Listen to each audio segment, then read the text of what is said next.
mu Rwanda aho Perezida Paul Kagame yasozereye urugendo rw'iwe rw'iminsi 3 mu ntara y'Uburengero yijeje umutekano n'iterambere abanyagihugu anabasaba gufatira ku mubano mwiza n'igihugu ca Republika ya Kongo iharanira demokrasi mu gukomeza ubucuruzi. N'inkuru ya Claude Ganza umunyamagana umunyesha makuru w'ijwi y'Amerika.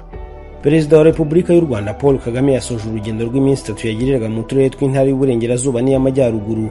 N'urugendo yatangiriye mu karere ka Burera mu majyaruguru y'u Rwanda arusoreza mu karere ka Rubavu kuri uyu wa gatanu. Mu ijambo yagejeje ku baturage bari bakoraniye mu murenge wa Nyundo mu karere ka Rubavu, Perezida Paul Kagame ati: ngira ngo banze mbashimire nk'uko Minisitiri yabivuze, twaje aha kwiyamamaza mwaka w'ibihumbi 2017 icyo twashaka kandi mwarakiduhaye. Ubwo natwe icyo mwadushakagamo tugomba kukibaha.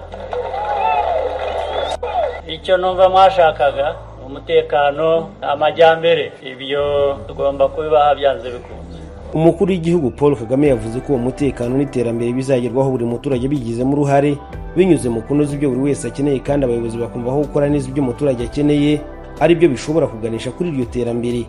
Perezida Kagame yasabye abaturiye uturere twa Rubavu na Rutsiro gukorana ingufu mu gukoresha amahirwe aboneka muri utu turere duhana imbibi na Republika ya Demokarasi ya Kongo. Imibanire myiza yibonetse ibihugu byombi byafatanya bigashingira ku mahirwe bifite, bigatera imbere, bigateza ababyo imbere. Rubavu rero mpereye no kuri ayo mahirwe yuko mufite abaturanyi, hari umujyi wa Goma, hari ibindi bice by'icyo gihugu, hari abantu benshi. Iyo hari abantu benshi ni isoko, namwe ubwanyu muri isoko. Habayeho uburyo rero bwo gukorana, ikibuze hamwe kikaboneka ahandi, abantu bakagenderana, bikaba urujya n'uruza, barunguka kurusha. Ariko nta ugana mu baturanyi atabanje gutunganya ibyiwe, buri wese ahera kubye. Hari bamwe mu baturage bagejeje ku mukuru w'igihugu ikibazo cy'uko batakemerwa kugemura amata mu mujyi wa Goma, ariko ubuyobozi bw'akarere busobanura ko byatewe n'uko basabwa kubanza kunoza ibijyanye n'ubuziranenge bw'ibyo bohereza mu mahanga. Perezida Kagame yashimangiye ko iby'ubuziranenge ari ngombwa, haba mu bikorerwa bikanakoreshwa mu Rwanda cyangwa ibyoherezwa hanze yarwo. Amata murayafite, amata afite isoko, amata akwiriye gutunganywa, ndetse dukwiye kubashyigikira kugira ngo mukore business, ari gomba kuzuza ubuziranenge. Niba hakiri icyo kibazo mugikemure vuba, hanyuma bisigaye numbwira ko hari wakubujije gucuruza amata yawe kandi wakurikije ubuziranenge, icyo gihe tuzabigufashamo rwose ku buryo bwihuta. Umukuru w'igihugu yongeye gukomoza ku bashaka guhungabanya umutekano w'u Rwanda muri aya magambo: washaka guhungabanya umutekano wacu we ngira ngo ajya atekereza kabiri mbere yuko ashaka kubijyamo. Ababitekereza bagarukira mu mvugo gusa, buriya baravuga barasakuza ko bashobora kubikora. Hari ubutabera burakora hano mu gihugu, tuzabageza mu butabera.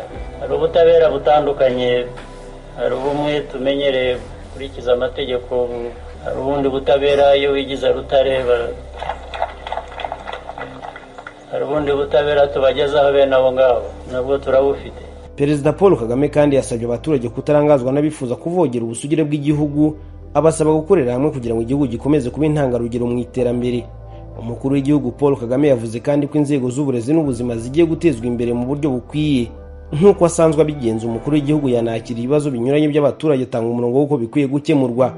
Nibutse ko urugendo rw'umukuru w'igihugu yaruhereye mu karere ka Burera gahana imbibi n'igihugu cya Uganda, akomereza mu karere ka Musanze aganira n'abaturage b'uturere twa Musanze na Nyabihu. Uyu munsi asoza aganira n'abatuye uturere twa Rubavu na Rutsiro mu ntara y'Uburengerazuba bw'u Rwanda.